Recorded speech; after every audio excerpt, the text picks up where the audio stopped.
قال اللہ تبارک و تعالی ان ابراہیم لحلیم اواہ منیب، صدق اللہ العظیم۔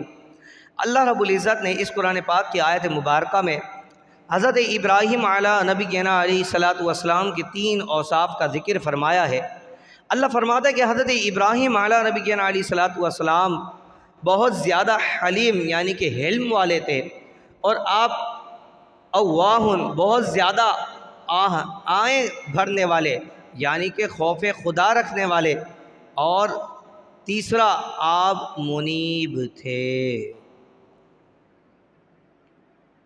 الحمدللہ اس آیت مبارکہ میں یہ 3 اوصاف حضرت سیدنا ابراہیم علیہ نبینا علیہ الصلاۃ والسلام کے اللہ تبارک و تعالی نے ذکر فرمائے ہیں۔ اے مسلمانوں سن، یہ نقطہ درس قرآنی میں ہے، عظمت اسلام مسلم صرف اور صرف قربانی میں ہے۔ حضرت ابراہیم کا مقرب کون؟ ہر بندہ کسی نہ کسی شخص کا مقرب بننا چاہتا ہے کہ میں اس شخص کا مقرب بن جاؤں، میں اس کی بارگاہ میں جو ہے وہ اس کا محبوب بن جاؤں۔ جسے اللہ تبارک و تعالی نے انبیاء علیہ الصلوۃ والسلام کو اپنا مقرب بنایا۔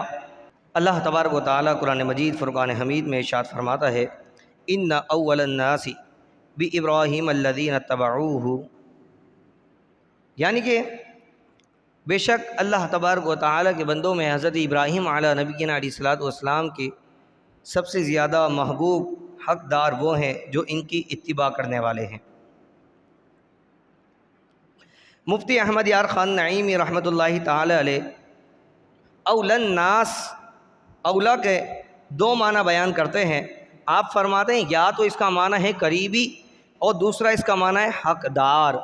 تو جو حضرت ابراہیم علیہ نبینا علیہ الصلوۃ والسلام کی اطاعت کرتا ہے تو وہ آپ کا قریب قرب والا بندہ بن جاتا ہے، اور حقدار سے مراد یہ ہے کہ اللہ تبارک و تعالی قیامت کے دن حضرت ابراہیم علیہ نبینا علیہ الصلوۃ والسلام کا قرب عطا فرمائے گا، اور آپ ان لوگوں کی بخشش و مغفرت فرمائیں گے۔ تفسیر صراط الجنان میں ہے، اس آیت کریمہ میں 3 مسئلے معلوم ہوتے ہیں کہ نبی کا قرب ان کی اطاعت سے حاصل ہوتا ہے، اور دوسرا یہ کہ مسلمان سچے وہ ہیں جو حضرت ابراہیم علیہ نبینا علیہ الصلوۃ والسلام کی سنتوں پر عمل کرتے ہیں، مثلا حج کرنا، قربانی کرنا، ختنہ کرانا، یہ سب حضرت ابراہیم علیہ نبینا علیہ الصلوۃ والسلام کی سنت مبارکہ ہیں۔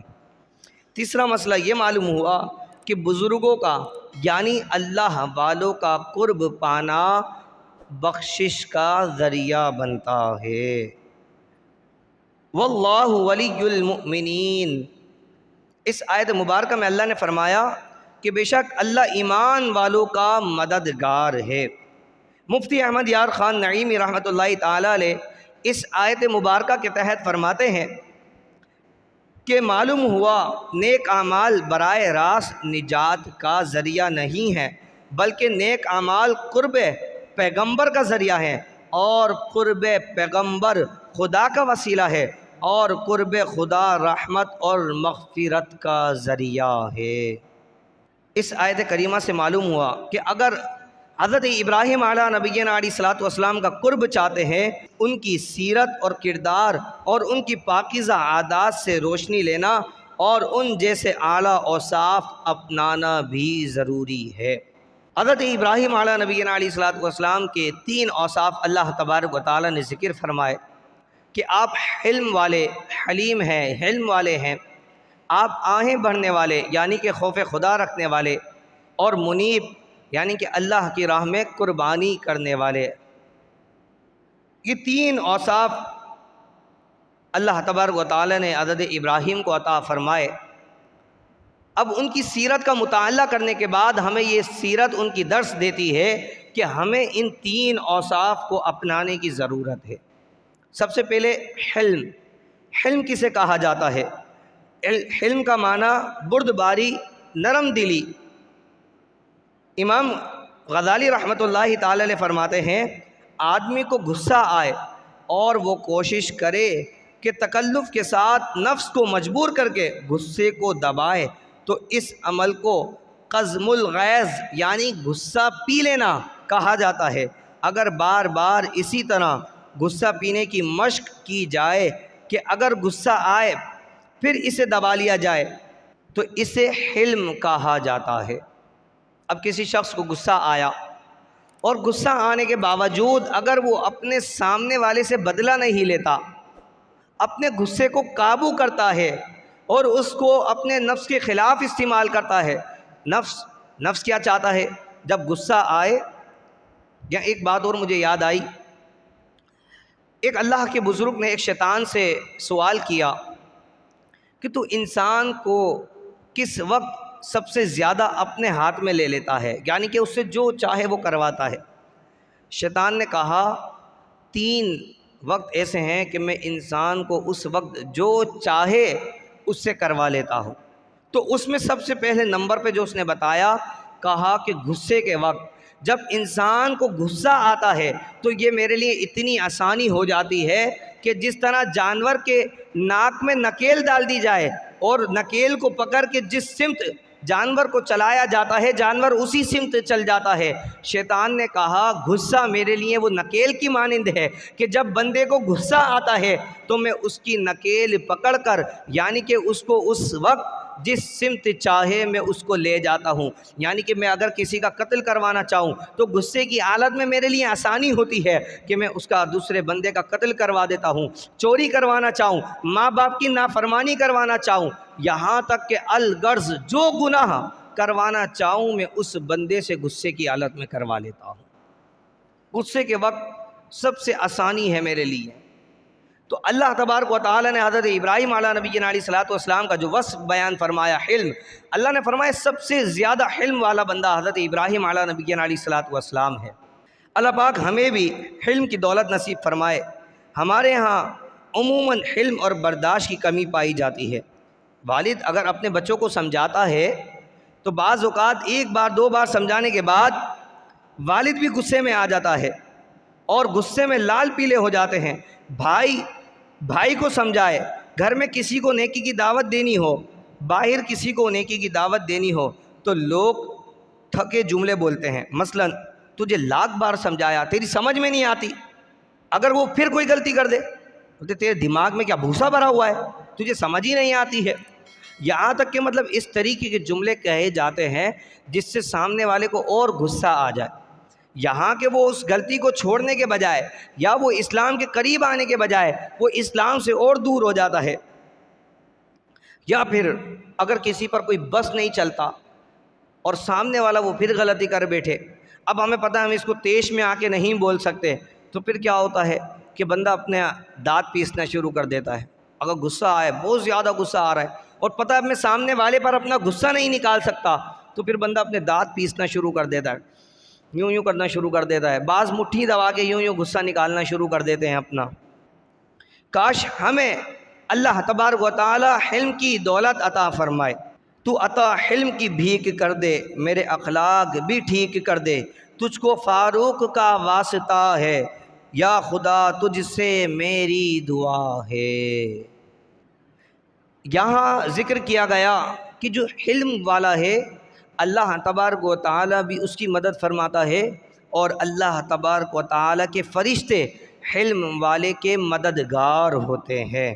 سرکار علی وقار صلی اللہ تعالی علیہ وسلم نے فرمایا 5 چیزیں سنت انبیاء علیہ الصلوۃ والسلام سے ہیں، جیسے کہ بعض چیزیں حضور نے فرمایا کہ یا عادت سے ہیں، غسل کرنا، مونچھیں ترشوانا، اضافی بالوں کو کاٹنا، حضور نے فرمایا کہ یہ چیزیں عادت سے ہیں، مسواک کرنا یعنی کہ منہ کی صفائی کرنا، یہ چیزیں عادت سے ہیں۔ تو حضور علیہ الصلوۃ والسلام نے فرمایا 5 چیزیں انبیاء علیہ الصلوۃ والسلام کی سنت میں سے ہیں، اور اس میں سے سب سے پہلی چیز حلم ہے، یعنی کہ غصے پہ قابو پانا، نرم دلی، یہ دوسرے کا احساس ہونا، اسے حلم کہا جاتا ہے۔ تو حضور علیہ الصلوۃ والسلام نے فرمایا حلم انبیاء علیہ الصلوۃ والسلام کی سنت سے ہے۔ تو عطا حلم کی بھیک کر دے، میرے اخلاق بھی ٹھیک کر دے، تجھ کو فاروق کا واسطہ ہے، یا خدا تجھ سے میری دعا ہے۔ حضرت ابراہیم علیہ نبینا علیہ الصلوۃ والسلام کا تیسرا وصف اللہ تبارک و تعالیٰ نے ارشاد فرمایا کہ حضرت ابراہیم منیب ہیں۔ یہ لفظ انابتن سے بنا ہے، اور انابتن کا معنی ہے الرجوع من کل الی من لہ کل، سب کچھ چھوڑ کر صرف اس کا ہو جانا جو سب کا مالک ہے۔ حضرت ابراہیم علیہ نبینا علیہ الصلوۃ والسلام کا ایک واقعہ ذکر کیا تھا میں نے، کہ جب اللہ نے فرشتے کو حضرت ابراہیم کے پاس بھیجا آزمانے کے لیے، تو حضرت ابراہیم علیہ نبینا علیہ الصلوۃ والسلام نے اللہ کا ذکر سننے کے خاطر اپنا سارا مال لٹا دیا تھا۔ اور آپ کو اللہ نے کتنا مال عطا فرمایا تھا؟ اتنا مال عطا فرمایا کہ جو آپ کے پاس اونٹ، گائیں، بھینس، بکریاں، یہ جو اللہ نے ریوڑ آپ کو مال عطا فرمایا تھا، اس کی حفاظت کے لیے جو آپ نے کتے رکھے ہوئے تھے، اس کی تعداد ہے کہ 5000 کتے آپ نے اس ریوڑ کی حفاظت کے لیے رکھے ہوئے تھے۔ اب اندازہ کیجئے کہ کتنا بڑا ریوڑ ہوگا، کتنی گائیں، بھینسیں، اونٹ، بکریاں اللہ تبارک و تعالی نے حضرت ابراہیم کو عطا فرمائی۔ لیکن حضرت ابراہیم علیہ نبینا علیہ الصلوۃ والسلام نے صرف اللہ کا ذکر سننے کے خاطر سارا کا سارا مال اللہ کی راہ میں لٹا دیا، اللہ کے نام پہ سارا مال دے دیا۔ یہ حضرت ابراہیم علیہ نبینا علیہ الصلوۃ والسلام کا وصف منیب ہے کہ سب کو چھوڑ کر، یہاں تک کہ نہ اپنے مال سے محبت کی، نہ کسی چیز سے، صرف محبت تھی تو اپنے رب الہی عز و جل سے محبت تھی۔ یہ حضرت ابراہیم علیہ نبینا علیہ الصلوۃ والسلام کا تیسرا وصف اللہ تبارک و تعالی نے قرآن مجید میں ذکر فرمایا۔ اور یہاں تک کہ صرف مال نہیں، جب اللہ نے آپ کو اولاد عطا فرمائی تو آپ نے اپنی اولاد اور اپنی زوجہ کو بھی جو ہے وہ جہاں مکہ مکرمہ موجود ہے، آپ اپنی اولاد اور اپنی زوجہ کو وہاں چھوڑ کر چلے گئے، صرف اور صرف اللہ تبارک و تعالیٰ کے خاطر۔ یعنی کہ آپ نے اپنا گھر بار بھی لٹا دیا، اپنا مال بھی اللہ کی راہ میں لٹا دیا، اور بہت صبر کرنے والے۔ جب یہ اللہ تبارک و تعالیٰ نے فرمایا کہ میرا دوست، میرا خلیل ابراہیم سب سے زیادہ بندوں میں صبر کرنے والا ہے، کتنی آزمائشیں آئیں، لوگوں نے ستایا، ظلم کیا، پتھر مارنے کی دھمکیاں دی گئیں، آگ میں ڈالا گیا، صبر کیا، لیکن حضرت ابراہیم نے اللہ تبارک و تعالیٰ کی بارگاہ میں اف تک نہیں کیا۔ آج ہم پر اگر ذرا سی مصیبت آ جائے، پریشانی آ جائے، تو ہم اللہ تبارک و تعالیٰ کی بارگاہ میں ایسے کلمات ادا کرنا شروع کر دیتے ہیں کہ میری تو دعائیں قبول نہیں ہوتی، لگتا ہے میرے نصیب میں تو مصیبتیں ہی ہیں، میرے نصیب میں تو پریشانیاں ہی پریشانیاں ہیں، میرے نصیب میں تو بس غربت ہی غربت ہے۔ یہ سارے دکھ تکلیف لگتا ہے کہ اللہ تبارک و تعالیٰ نے جسے مجھے دے دیے، نا الامان والحفیظ، ایسے کفریہ کلمات اللہ تبارک و تعالیٰ کی بارگاہ میں بولنا شروع کر دیتے ہیں۔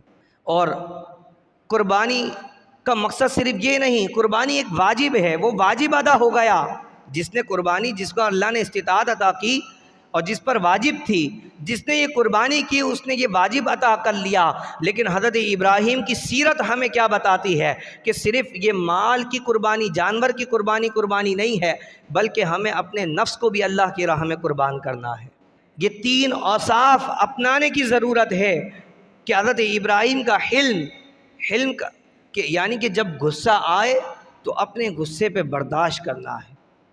دوسرا بس اللہ تبارک و تعالیٰ کا خوف اس قدر ہو کہ اگر تنہے بھی بندہ موجود ہے، تنہا بھی موجود ہے اور گناہ کرنے کا دل چاہ گیا، اب سوچ رہا ہے کہ کوئی دیکھنے والا نہیں ہے، اب میں گناہ کر لوں، اس وقت بھی یہ خیال ہو کہ کوئی تو نہیں دیکھ رہا، ٹھیک ہے میں مخلوق سے تو چھپ گیا لیکن خالق تو میرا دیکھ رہا ہے۔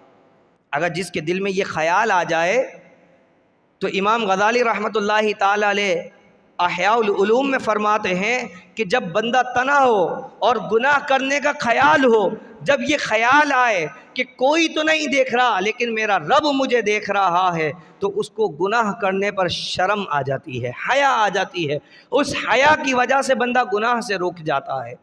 تو امام غزالی رحمۃ اللہ تعالی نے فرمایا کہ گناہ سے بچنے کا ایک سبب یہ ہے کہ کہ اگر کبھی تنہائی میں بندہ گناہ کرنا چاہے اور یہ خیال ہو کہ کوئی نہیں دیکھ رہا، تو اس وقت فوراً یہ تصور کر لے کہ کوئی نہیں دیکھ رہا لیکن میرا رب مجھے یہ گناہ کرتے ہوئے بھی دیکھ رہا ہے۔